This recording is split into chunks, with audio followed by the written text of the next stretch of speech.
Hello, bachcho. Let's read the question. And the question says, the light-driven synthesis of ATP and NADPH provides energy and reducing power of for the. So हमें question में पूछा है photosynthesis में जो light driven synthesis होती है, light dependent synthesis होती है एटीपी एंड एनएडीपीएच की, वो एनर्जी प्रोवाइड करती है और रिड्यूसिंग पावर प्रोवाइड करती है किस लिए? ओके, किस आगे के स्टेप के लिए जो ये सब करती है, हमें क्वेश्चन में पूछा है। एंड हमें ऑप्शंस दिए हैं, conversion of inorganic carbon to organic carbon, फिर बी ऑप्शन दिया है fixation of CO2 into triose, third option हमें दिया है for the production of sugars, and fourth option हमें दिया है all of the above. Okay, so देखते हैं। सो इस क्वेश्चन का जो की कंसेप्ट है, the key concept of this question would be dark reaction. Okay, इस क्वेश्चन का जो की कंसेप्ट है वो हमारे पास हो जाता है डार्क रिएक्शन। अब अगर हम डार्क रिएक्शन, अभी अगर हम यहाँ पे डार्क रिएक्शन की बात करें, तो ये जो है ये एक फोटोसिंथेसिस की रिएक्शन है। It is a photo it is a reaction of photosynthesis. It is the reaction of photosynthesis in which of photosynthesis in which in which CO2, carbon dioxide CO2 is converted, CO2 जो है ये convert किया जाता है, is converted into glucose. CO2 को, CO2 का जो conversion है वो ग्लूकोज में किया जाता है, is converted to glucose. Okay, with the help of with using ATP and NADPH as energy source and reducing agent। NADP NADPH जो है वो रिड्यूसिंग एजेंट, एंड ATP जो है पावर सोर्स इस रिएक्शन में यूज किया जाता है। अभी अगर हम साइकिल देखें तो जो डार्क रिएक्शन की साइकिल है उसे हम केल्विन साइकिल कहते हैं या फिर कार्बन फिक्सेशन साइकिल कहते हैं। अभी देखिए क्या होता है इसमें, बाहर से जो है प्लांट जो है वो CO2 इनहेल करता है, कार्बन डाइऑक्साइड इनहेल करता है। वो कार्बन डाइऑक्साइड जो है वो RUBP ribulose bis phosphate phosphate के साथ मिलके हमें बनाता है G3P। 6 मॉलिक्यूल्स ऑफ G3P जो है हमें मिलते हैं। G3P क्या होता है? Glycerate 3 phosphate. अभी ग्लिसरेट 3 फॉस्फेट जो है इसका कन्वर्जन किया जाता है TP में, ट्रायोज फॉस्फेट में, 6 molecule of triose phosphate. Okay, ये ट्रायोज फॉस्फेट जो है ये फिर से जाके RUBP का रिजनरेशन करते हैं।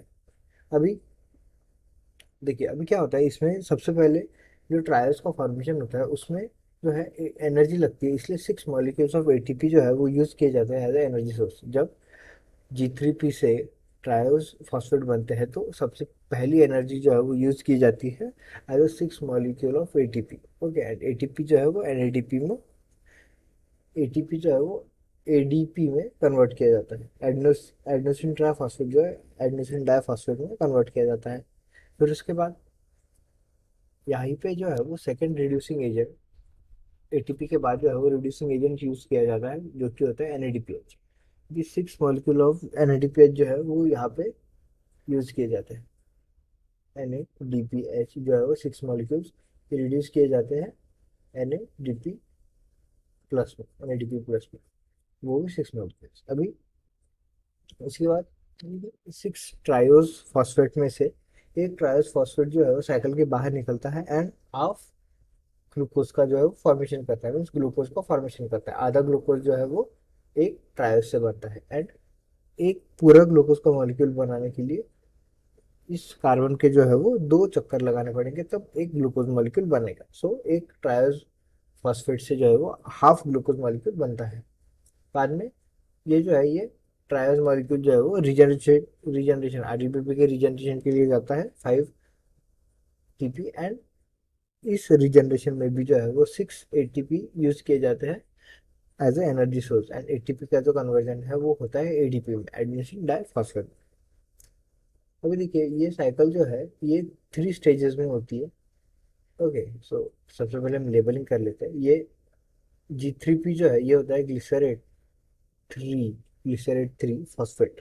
Okay, glycerate 3 phosphate. फिर यहाँ पे TP, सो ये जो TP होता है ये हमारे पास होता है triose triose phosphate, triose phosphate phosphate. Okay, and okay, so ये लेवलिंग। अभी देखिए साइकिल जो है मेनली 3 पार्ट्स में डिवाइडेड है। सबसे पहला स्टेप 3 स्टेप में डिवाइडेड है। सबसे पहला स्टेप कार्बन फिक्सेशन, CO2 का फिक्सेशन करना, CO2 को कन्वर्ट करना। फिर सेकंड स्टेप आता है reduction of G3P, glycerol 3 phosphate को जो है वो रिड्यूस करना TP में। और थर्ड स्टेज हमारे पास आता है RUBP का रीजनरेशन करना, रीजनरेशन ऑफ RUBP। सो ये हो गए 3 स्टेजेस। अभी देखिए फर्स्ट ऑप्शन की अगर हम बात करें, सो यहाँ पे देखिए उन्होंने बोला है conversion of inorganic carbon into organic carbon. ये सही है। कार्बन डाइऑक्साइड का जो है वो कन्वर्जन किया जाता है ग्लूकोज में, सो ये सही है। ये ऑप्शन सही है। फिर अगर बी ऑप्शन की बात करें, fixation of CO2 into triose, ये भी सही है। CO2 को जो है वो ट्रायोज में कन्वर्ट किया जाता है, ट्रायोज जो है फिर वो बाद में ग्लूकोज बनाती है। सो बी भी सही है। फिर अगर हम यहाँ पे सी की बात करें, फॉर प्रोडक्शन ऑफ शुगर, ये भी सही है।